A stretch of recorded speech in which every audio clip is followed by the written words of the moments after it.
138th Contact. Sunday, October 19, 1980, 11:10 p.m. Billy says here, I brought you the results of the test. They are already pre-corrected, and I hope that this is done correctly. Sometimes, I assessed half a point because the answers were only half correct. Can it be that way? Semyaza says certainly, we'll leave it like that. It is correct, when a partially right answer is also partially evaluated. Billy says then it's good. I wasn't sure, but I did that because I thought that it was fair. On the other hand, I am surprised at the good results, because after everything, I did not expect this. Semyaza says you happily surprised? Billy says I am. Semyaza says perhaps I'll also be happy when I check the sheets. Billy says you don't want to do that now. Semyaza says no, because today, time is also limited for me.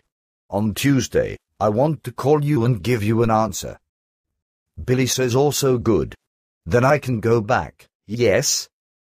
Semyaza says no, not yet, because in the meantime, I have spoken with Quetzal. Billy says oh, you mean about the young trees? Semyaza says certainly. Billy says well, then fire away. Semyaza says Quetzal tells you the following on Earth. There are several basic rules for the forestry sector that are often violated, and the natural laws are also ignored. This is also true for the restocking of existing forests, but also with the stocking of newly forming forests. The main part of the mistake is that the land is too closely stocked, which means that the young trees are planted too close to each other. With the Earth people, the mistaken view prevails that a close stocking for reasons of dangerous storms is justified, which does not, however, actually correspond to the truth. The too close distances between planted trees hinder growth on the one hand because they are missing the necessary free space and light, according to which they then grow more slowly. On the other hand, this false measure and false handling leads to the fact that the growing trees won't become storm-strong, which means that they can't flourish in their growth so that they are also resilient against great storms.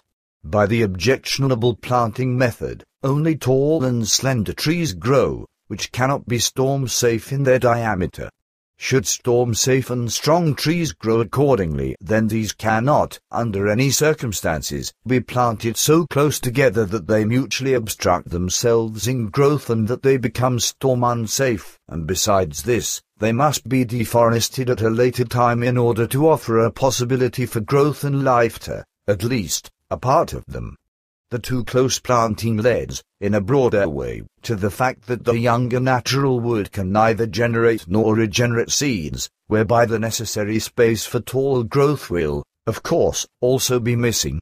Therefore, young trees can only be planted so that they have enough living space in every respect, which is why a distance from plant to plant between 270 centimeters to 300 centimeters should be followed.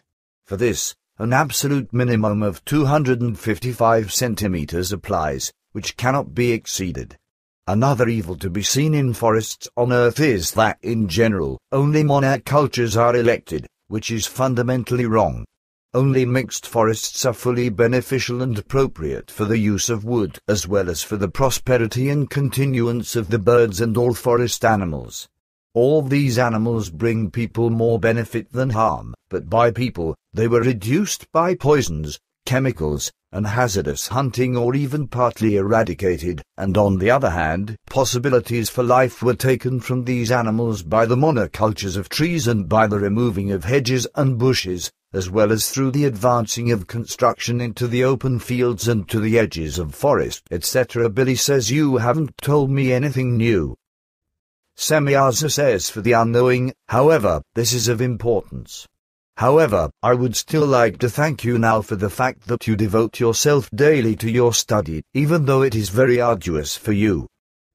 Billy says it is, of course, for me, so why shouldn't I try? Semyaza says even if it goes better for you, everything is still extremely strenuous for you. I just hope that you don't suffer a setback from the whole enterprise. Billy says, why? I'm really much better. I feel this myself. Semyaza says, certainly, but now, you're in a limbo stage. Billy says, what does that mean? Semyaza says, the threshold of the transition between high and low.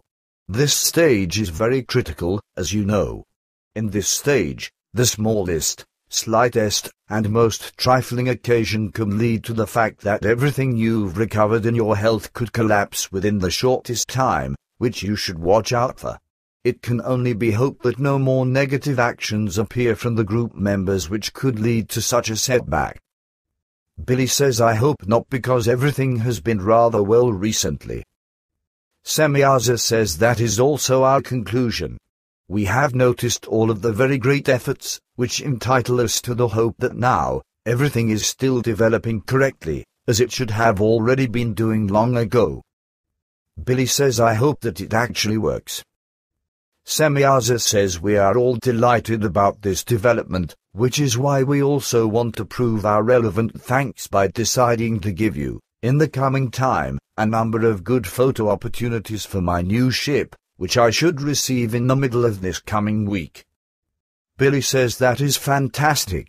But what do you mean by the coming time? You sometimes use broad terms. Semyaza says, in about 1 to 2 months.